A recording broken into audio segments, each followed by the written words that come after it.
The most important part of a school, aside from the students, is the teachers. And if there aren't enough teachers to fill classes, there will begin to be panic and the void will need to be filled.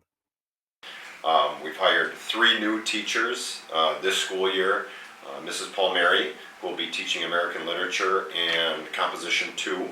Uh, Mrs. Listerud, who will be teaching Intro to Literature and I believe a section of American Literature as well.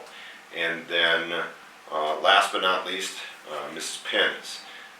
Mrs. Pins will be teaching cash communications course as well as a section of American Literature and senior literature this year as well. New teachers coming into schools need to have the perfect resume. Well, when we hire teachers, we do an extensive background check. So we look at each one of their backgrounds.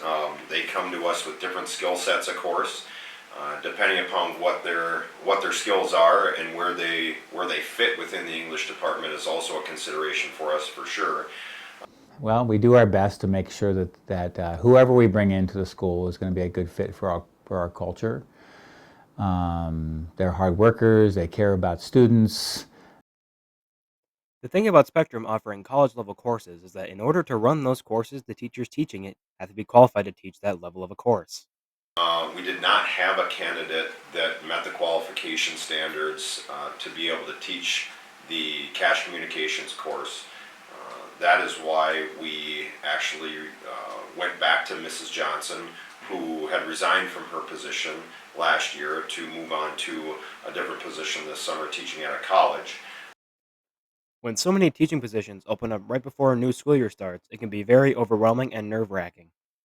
So my initial reaction was, of course, concern, but at the same time, I feel like Spectrum's a great school. I feel like it's a great place to work.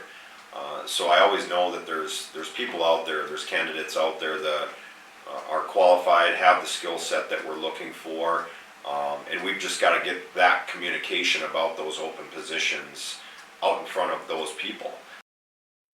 Running a school is a lot of work and can cause a lot of stress.